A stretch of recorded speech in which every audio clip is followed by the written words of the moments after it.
പ്രിയപ്പെട്ടവരെ, ഒരു സാധാരണക്കാരന്റെ സ്വാഭാവികമായ സംശയം, ഞാൻ എന്ത് ദ്വാരക്കാരൻ, ഞാൻ ദ്വാരം അള്ളാഹ് സ്വീകരിക്കും, അങ്ങനെ ഒരു ധാരണയുണ്ട്. അതുകൊണ്ട് ഉസ്താദെ ഞമ്മക്ക് വേണ്ടി ദ്വാരക്കണേന്ന് നമ്മൾ പറയാം, തങ്ങളെ ഞമ്മക്ക് വേണ്ടി ദ്വാരക്കണേന്നാ പറയാം. പ്രിയപ്പെട്ടവരെ, ഉസ്താദും തങ്ങളും ഒക്കെ ദ്വാരക്കുന്നതിനേക്കാളും എനിക്കൊരു റബ്ബുണ്ടെന്ന തിരിച്ചറിവോടുകൂടി ആരും കാണാതെ ഒറ്റയ്ക്ക് പാതിരാത്രിയിൽ എവിടെങ്കിലും ഒരു മൂലയിൽ എഴുന്നേറ്റിരുന്ന് ഞാൻ അള്ളാഹുവിനോട് കൈയുയർത്തി പിടിച്ചുകൊണ്ട് കരഞ്ഞാൽ ആ കരച്ചിൽ മതി അള്ളാഹുവിന്, കണ്ണുനീര് മതി അള്ളാഹുവിന്. നമ്മുടെ വാക്കുകളും വർത്തമാനങ്ങളുടെ കോർവയൊന്നും അള്ളാഹുവിന് ആവശ്യമില്ല. ആ സാധാരണക്കാരനായ മനുഷ്യനോട് അദ്ദേഹം പറഞ്ഞു, നീ ഒന്നും ചിന്തിക്കണ്ട, നമ്മളെ സംബന്ധിച്ചിടത്തോളം രാജാതിരാജനോടാണ് നമ്മൾ കൈനീട്ടുന്നത്. രാജാതിരാജനോട്, ആ രാജാതിരാജനോട് കൈനീട്ടുമ്പോൾ നമ്മൾ പറയാൻ മടിക്കണ്ട, നമ്മൾ പറയുന്നതിൽ തെറ്റുവരുവോ എന്ന് സംശയിക്കണ്ട, നമുക്ക് എന്തെല്ലാം ചോദിക്കാനുണ്ടോ അതൊക്കെ ചോദിക്കാം. അദ്ദേഹം പറഞ്ഞൊരു വാചകമുണ്ട്, നമ്മൾ ചോദിക്കുന്ന രാജാതിരാജനായ രക്ഷിതാവ് എന്തും തരാൻ തയ്യാറായിരിക്കുകയാണ്, അത് വാങ്ങാനുള്ള സഞ്ചി കുറച്ച് വലുതാക്കിയാൽ മതി. അള്ളാഹു ഇതൊക്കെ മനസ്സിലാക്കാൻ നമുക്ക് തൗഫീഖ് തരുമാറാകട്ടെ.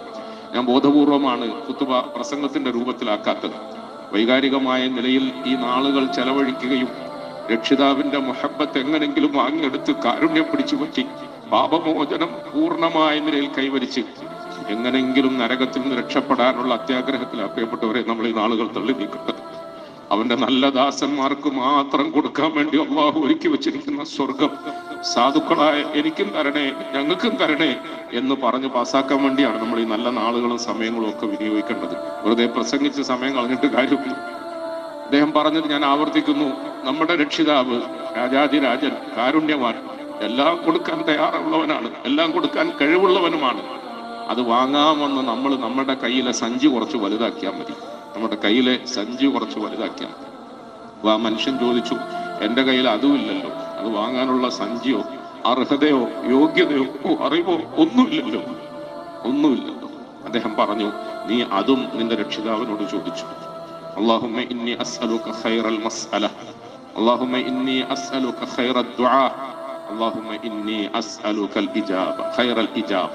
അഷ്റഫുൽ ഖൽഖ് സല്ലല്ലാഹു അലൈഹി വസല്ലം എപ്രകാരം അള്ളാഹു നമ്മളോട് കരുണയുള്ള റബ്ബാണോ അതുപോലെ നമ്മളോട് കാരുണ്യമുള്ള ഒരു നബി അള്ളാഹു നമുക്ക് തന്നു. പ്രിയപ്പെട്ടവർ, കഴിഞ്ഞ ദിവസം സൂറത്ത് തൗബ ഓതി നിർത്തിയപ്പോൾ പരിശുദ്ധ വചനം നമ്മളൊക്കെ കേട്ടു. ലഖദ് ജാഅകും റസൂലുൻ മിൻ അൻഫുസികും അസീസുൻ അലൈഹി മാ അനിത്തും ഹരീസുൻ അലൈക്കും ബിൽ മുഅ്മിനീന റഊഫുർ റഹീം ഫഇൻ തവല്ലൗ ഫഖുൽ ഹസ്ബി അല്ലാഹ് ലാ ഇലാഹ ഇല്ലാ ഹു അലൈഹി തവക്കൽതു വഹുവ റബ്ബുൽ അർശിൽ അദീം.